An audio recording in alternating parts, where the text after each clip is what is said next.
My parents told me that if I don't take my 12-year-old stepsister on the trip I planned with my friends, I have to cancel everything. 3 years ago, my dad married Maria, and with the package came my now stepsister, who is currently 12 years old and named Valentina. I know a 12-year-old can be a little annoying, but Valentina is on another level. The girl is out of control. If you don't do what she wants, or if everyone doesn't do what she wants, she throws a tantrum like a 2-year-old until Maria, her mother, gives in to her demands, because that's always what ends up happening. So she already throws the tantrum knowing that, in the end, her mother will cave. The typical scenario. Basically, she wants attention all the time. If someone else is the center of attention and not her, brace yourself for chaos. Imagine that at any birthday party, even if it's not hers, she needs to receive a gift too because she can't accept that someone gets something without her also getting something. And obviously, at every birthday, she blows out the candles with the birthday person. But it's not the usual situation where the birthday child blows out the candle first and then the other kids join in.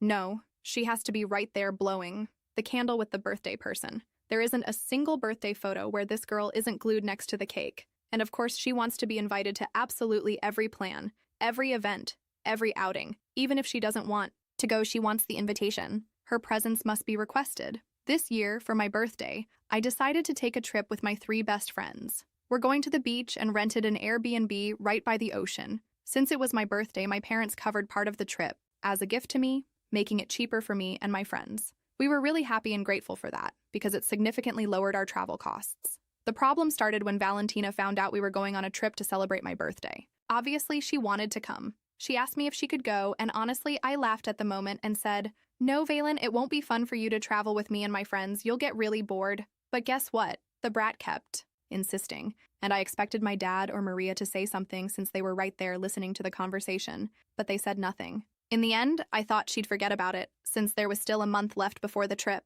After all, she's a kid. She could easily get distracted by something else. My friends and I continued planning everything. My parents helped with part of the costs, but they didn't pay for everything. We booked several things and used our own savings to cover expenses. It wasn't a full gift, just an assist. Then, a week before the trip, guess what? The brat remembered. And not only did she remember, but she wouldn't stop insisting. Every single day it was crying, tantrums, and non-stop begging. "Can I go? Can I go? Can I go?" At first I was patient and calmly explained why she couldn't come, but at some point I was exhausted and just said directly, "No, you can't come, that's it. Someone needs to teach you what it means to hear a no." Oh, the drama. She ran off crying to her mother, and then Maria came to tell me that I had no right to discipline her daughter. And all I could think was, well, someone has to do it, Mom, because clearly you're not. 3 days before the trip, my dad and Maria called me for a serious conversation and told me I would have to take Valentina on the trip with my friends. They said she just couldn't get over it, that she was devastated, and that they couldn't make her let it go.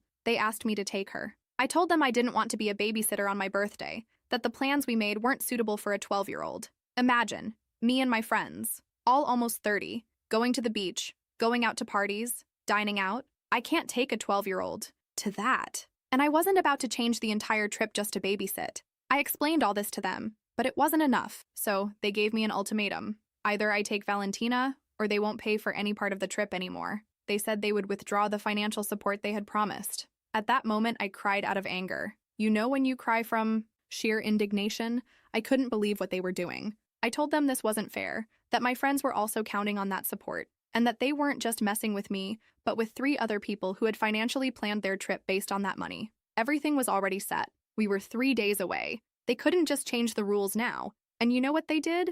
Nothing. They stuck to their decision. Now, I have 2 options. Take the brat on the trip or drown myself in debt to cover what they won't pay anymore. Because honestly, we don't have enough money to cover that part without their help. We were counting on that support. So either I get myself into serious debt or I'm forced to take this spoiled little brat with me. So yeah, happy birthday to me. In the end, I had no choice. My friends and I talked and came to the conclusion that there wasn't enough time to get more money. Even if we tried, there were only a few days left, and we couldn't cover everything without my parents' help. So, with deep hatred and a lump in my throat, I accepted taking Valentina. She was so happy when she found out she was going that she even gave me a hug, as if it were a prize for her, a trophy won through crying and manipulation. Maria and my dad pretended nothing had happened, as if they hadn't blackmailed me and ruined my dream trip. On the day of the flight, I already knew I was going to regret it, but I had no idea how much. From the moment we arrived at the airport, Valentina started causing trouble. She didn't want to walk too much, complained that her suitcase was too heavy, that she was thirsty, that she wanted a snack, that she wanted candy, that she was tired. We checked in and went to the boarding gate, and the brat kept insisting that she wanted a toy from one of the airport stores.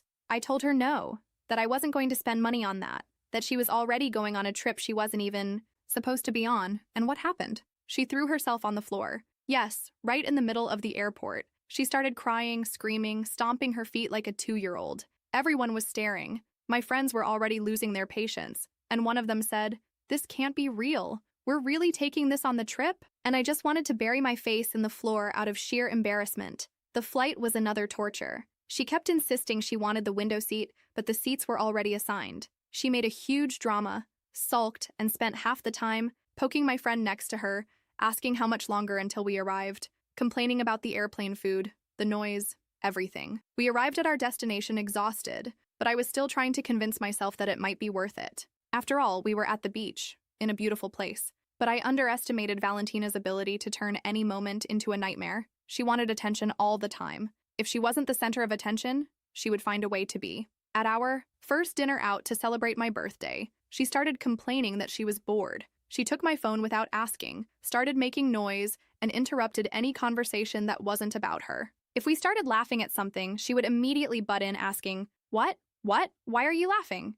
And if we didn't explain, she would sulk. The next day, we went to the beach. My friends and I just wanted to enjoy, sunbathe, relax. But the brat wouldn't let us. First, she complained that the sand was too hot, then that the water was too salty, then that she wanted ice cream. We bought one. But then she dropped hers on the ground and had a meltdown. Screamed, cried, kicked, saying she wanted another one. I refused, and she was furious, saying I was horrible. She spent the whole afternoon sulking, making angry faces, and saying she wanted to go home. At night, things got even worse. My friends and I wanted to go to a bar, but obviously, with Valentina there, that was impossible. So we had to change our plans and go to some random restaurant instead. She spent the whole time on her phone, interrupting every adult conversation with dumb questions or complaining that she was sleepy. The last straw was when we tried to book a boat tour. We were all excited. It would be an amazing experience seeing the open sea, maybe even dolphins. But guess what? Valentina started crying, saying she didn't want to go, said she would get seasick, that she was scared,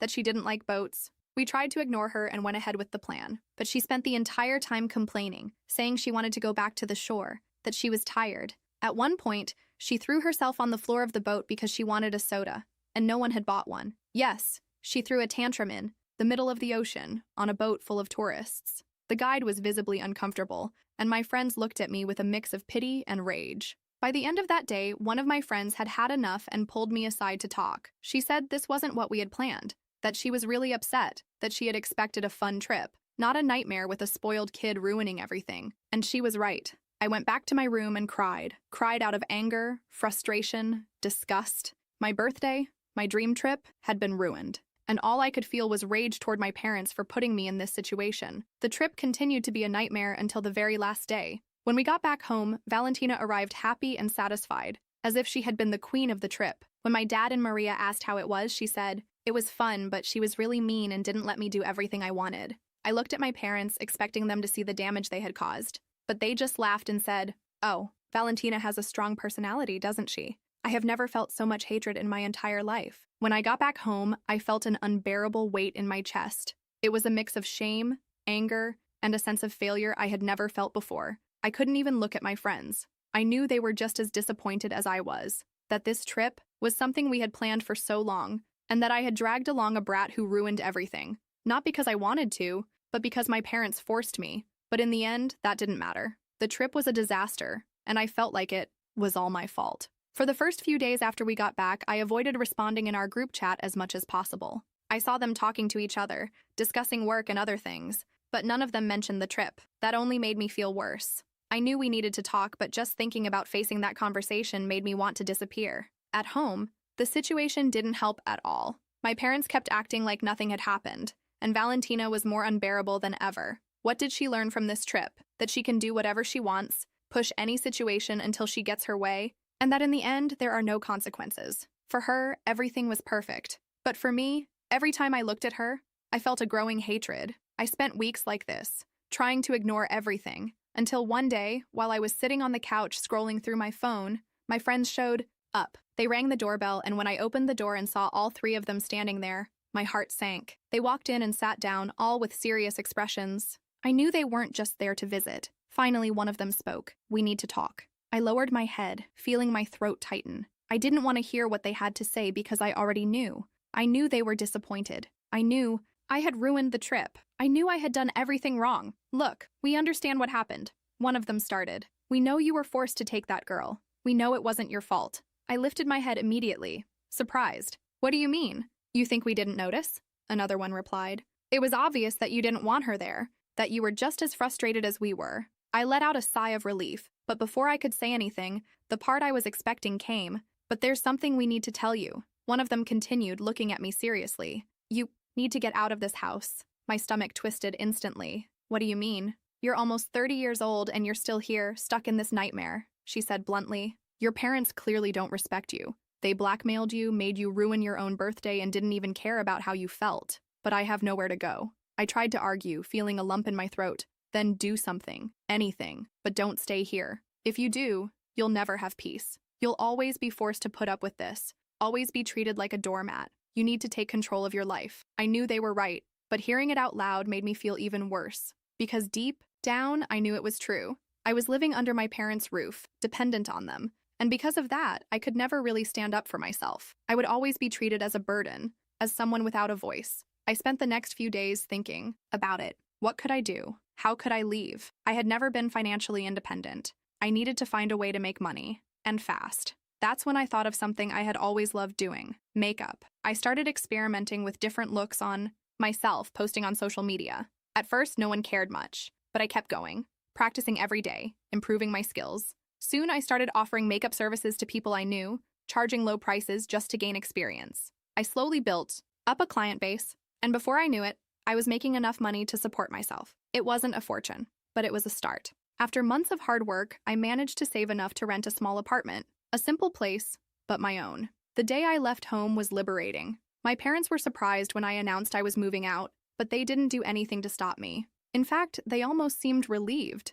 Valentina, as always, threw a fit, saying she would miss me, but deep down, I knew she didn't care. Since then, I've cut off contact. I knew I would never be heard in that house, that no matter what I did, I would always be the one expected to give in, to tolerate everything. I needed to live my life without constantly feeling suffocated. Today, I live alone, I work doing what I love, and for the first time, I truly feel free. My friends are still by my side, and I know I could never have done it without them. If they hadn't come to talk to me that day, I might still be trapped in that hell, waiting for something to change when, in reality, the only person who needed to change was me. After a while, everything started falling into place. I was finally living on my own, working as a makeup artist, and managing to pay my bills without depending on anyone. It wasn't luxurious, but at least it was my life, my rules. I no longer had to deal with Valentina or my parents' emotional blackmail. It was a freedom I had never imagined I would feel. My friends and I went back to how things were before. Little by little, we got over the disaster of that trip, though the trauma of taking Valentina still haunted us from time to time. Whenever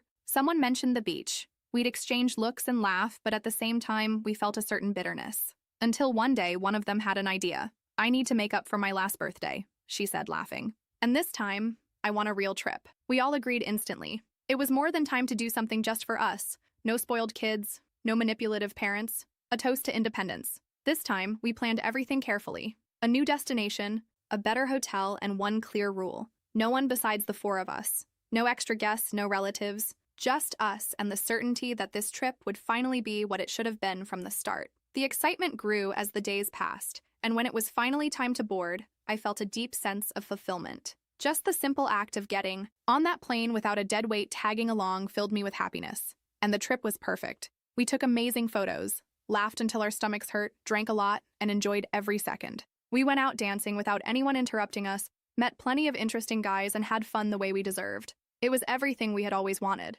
The feeling of being with friends, not having to worry about anyone but ourselves, and I spent days soaking up the sun, enjoying the beach, sipping drinks, and basking in our freedom. It was incredible how, without a brat ruining everything, every moment felt special. No need to negotiate plans, change schedules, or deal with tantrums. Everything just flowed naturally, and of course, we posted photos. A lot of photos. Each picture showed just how happy we were, how this trip was everything it was meant to be. Deep down, I knew this would bother some people, but honestly, not my problem. We returned feeling refreshed, renewed, and ready to take on life again. But of course, I should have known my dad and Maria wouldn't let it slide. The call came just a few days after I got home. My dad, with that serious and tired tone, started a speech that made me roll my eyes before he even finished. Valentina was really upset that you didn't take her this time. She cried a lot, was devastated, saying she wanted to go too. You knew she would want to be with you. It wouldn't have hurt to include your sister. I took a deep breath, stared into the distance, trying to gather patience, but I could already feel the anger rising. Are you serious? Of course I am, he replied. You didn't have to be so cruel. You know how she is. I let out a dry laugh. Oh, I know. Exactly how she is. And I also know that if I had taken her, this trip would have been another nightmare. He sighed, like I was the one being unreasonable. You could have thought about her. That was when I lost the last shred of patience I had left. No, Dad, enough, that's it. I spent years thinking about everyone else, letting you decide what was best for me, putting up with emotional blackmail, being forced to drag around your wife's daughter like she was my responsibility. But you know what? She's not my responsibility. She never was. Silence. So I continued. I respect you, but I'll say this once and I hope you get it. Tell Maria to go to hell and start teaching that girl how to be a decent human being. Because I am not her babysitter. I am not responsible for her emotional well-being. And I am definitely not responsible for the parenting you two failed to do. The silence on the other end of the line was the most satisfying thing I had ever heard in my life. And one more thing, Dad, I went on, completely done. This is the last time I'm hearing this nonsense. If you and Maria want to keep playing this game, fine. But I'm done. I left that house, I left that life, and I'm not coming back. I waited to see if he would say something. Nothing. So I simply hung up. And for the first time in a long time, I felt completely free. Sometimes I wake up in the middle of the night with a lump in my throat.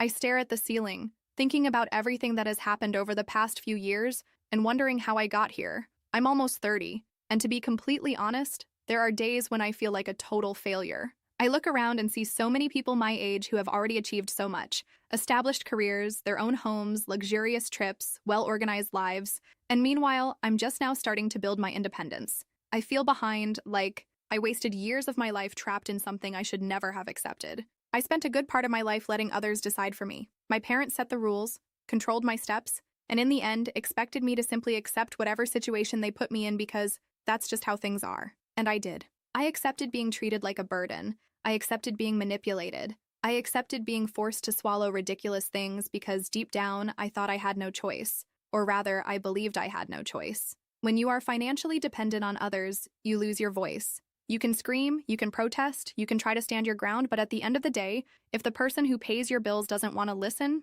they simply won't. And that's exactly what happened to me. It didn't matter if I was unhappy, if I was being forced to carry a responsibility that wasn't mine, if they were ruining my plans and treating me like an emotional caretaker for a spoiled child. They didn't care, because in the end, I had nowhere to go. I couldn't afford a place of my own. I didn't have a stable career. I didn't have an income that allowed me to stand my ground and say no. And that's why, when I look back, I feel a mix of anger and sadness. Anger for allowing it to happen. Sadness for taking so long to realize I needed to get out. If I could go back in time and talk to my younger self, I'd say, chase your own money, girl, because no one is going to hand you anything. If you don't have financial independence, people will treat you like they're doing you a favor, like you owe them something, like you should be grateful for any crumbs they decide to throw your way. You can have the most loving parents in the world, the most amazing partner, the most loyal friends, but if you don't have your own money, there will always come a moment when someone will make you shut up, a moment when you'll have to swallow your pride and accept things that hurt you because you can't just walk away.